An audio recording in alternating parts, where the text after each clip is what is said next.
Hey, it's me. Sorry. You know who I am by now. Guys are also known as Skylar Loves the Gory Movies, and guess who got tagged?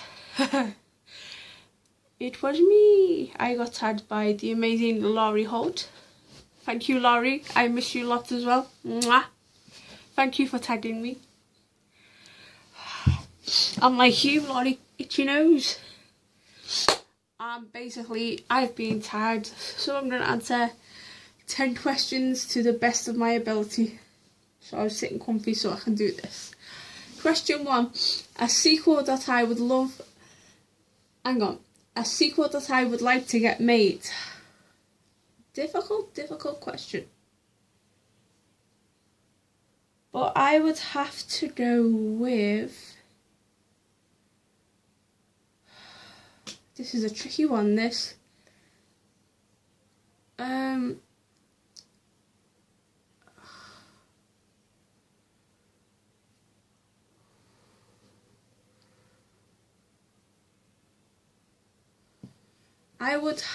know this is going to sound really strange to some people, but I would like there to be a 4th sequel to Lust of the Dead. It's basically a Japanese zombie horror with disturbing elements to it. And I know for a fact that they are making a number 4, but it's one that I'd like to get made. So, number 2, a sequel that should not have been made. Easy one for me. I think there shouldn't have been any hostile sequences. I think there should have been just 1, maybe 2, but you shouldn't have to have made a 3rd one. I think it was a bit ridiculous. Because I'm not into... I know people are going to hate on this, but it's my opinion. That's it. Right, question 3. Actor, actress and director that should never ever work again. First of all, I'll go with director. You may not have heard of this director, but I don't think he should direct at all. He's fucking crazy. He goes by the name of Marion Dora. If you don't know what Marion Dora directs, he directed Cannibal, Reject Air Gas, whatever the fucking want to call it. Dementis. Hang on. Dementis. It's fucking another complicated word, can't get out my mouth. And Angel's Melancholy, of course. The reason why I think he shouldn't work again, he's one of the most downright I do like my disturbing elements to horror films and that, but he shouldn't work as a director. He just goes way over the top in his films. Don't get me wrong, Cannibal wasn't too bad, but Melancholy's angle, he fucked that up something terrible. So that's my director out the way. We'll go with actor next. I think I shall go with Ben Stiller. Just don't find him funny at all. I know some people would, but he's not a good actor in my opinion, and I don't think he should work. Which brings me on to actress, which is the hardest one of them all. Actress. I would have to go with, I think her name's Amanda Head. She's the lead actress from All the Boys Love Mandy Lane. She can't act, don't like her. She's just vile. So, that's that question sorted. Number 4, a film that should get a TV spin-off. A film that should get a TV spin-off. I know this is going out the box a minute, but I think A Boy in the Striped Pyjamas.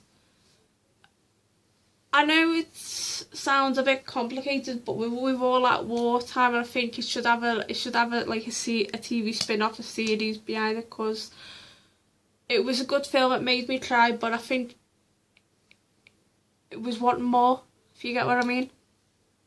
So that's question 4. Question 5. What basically this question is like, if I wanted a certain cast and crew, what movie would I want to watch with them, sort of thing. Basically, who would I have any screenings with, like cast, crew, etc. And to be honest, I would like to have a screening with, this is going to sound really weird, but I'd love to watch Elvira with Cassandra Peterson herself and the crew from Elvira, because I would just have a ball, or just have, because Elvira is just amazing. So there's number 5 for you. Number 6, do you have a favourite way of watching movies? It depends. I could either sit in bed, put a DVD on, because I've only got a DVD player upstairs, or I can go downstairs, sit in my comfy chair and put a Blu-ray on, or sit on the couch and have cover over me and just relax. So that's my way of watching a film. Number 7, the one film that I will watch for the rest of my life. The one film that I would watch for the rest of my life would be Hell Comes to Frogtown with Rowdy Roddy Piper.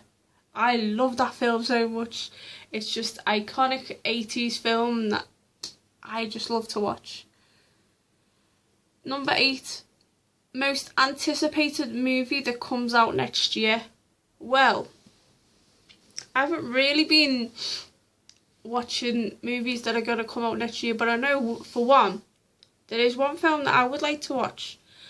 As I've watched the first Insidious at the pictures, the second Insidious at the pictures, there's a third one coming out next year, so I would like to watch that at the cinema. So that would be my most anticipated movie that will come out next year. There may be others, but they'll probably come out next year. So that's number 8. Number 9, if I could only have one food for the rest of my life, what would it be? Now, this is the conundrum question. Now, do I choose something that I've had for the first 17 years of my life, or do I choose what I've had on and off since I was 17 till now? That's my conundrum. And the thing is, I can't choose between the two, so I'm gonna have to pick the two of them. Basically, it would either be my mum's roast dinner or my Peter's scouse.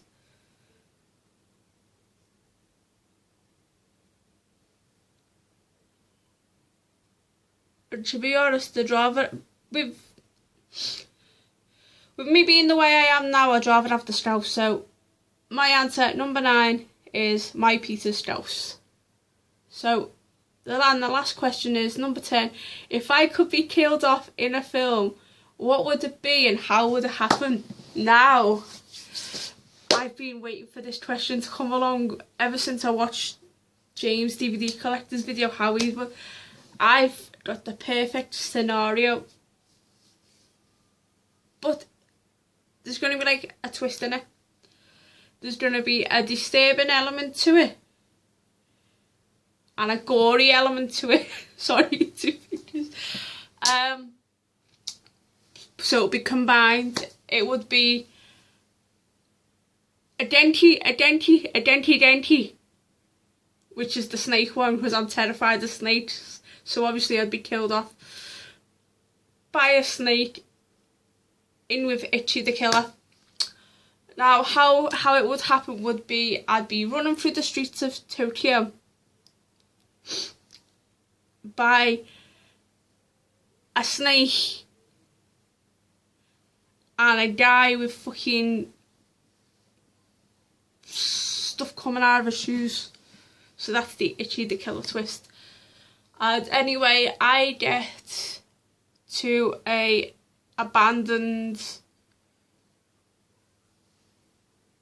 outhouse in the woods. So I've ran to the outskirts of Tokyo, and basically I trip and all these snakes come at me and start doing really naughty things to me. So, and then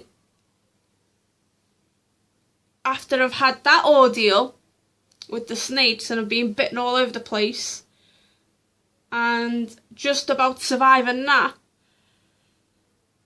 then there's the guy from Itchy the Killer. He'll come at me and I'm trying to run away, but I'm clawing and scratching away, and in the end he does a fucking Arab Spring and fucking cuts me. Like, basically I'm just fingered in half. Like, it's not impaled, it's like the whole thing where they just cut you. So you've got one side one place and one side the other, then all the blood's gushing out and the whole outhouse is full of blood. So there's the gory element to it. So there's my answers. I hope you like it. Now, who am I tagging? Right, I'm going to tag Ali Walker. So Ali, you better watch this video and you better do it. I'm only messing you. Just do it when you can. Lunaria Claire. When you can, Claire, there's no rush for you. If you don't want to do it, you don't have to do it. Byron, House of Karloff, 1985. I'm tagging you. You better go for it. Luke Mycemium. When you can, when your foot's better. I'm tagging you. Vanilla Gorilla Beast. I'm tagging you, because I know you'll have some great answers to this. Blu-ray Evan. I'm tagging you, lads. And of course, Adam Pin. So they're my picks who I'm tagging, and I thank Lauri for tagging me. So yeah, please stay gory and have unpleasant dreams. Ta-ta for now.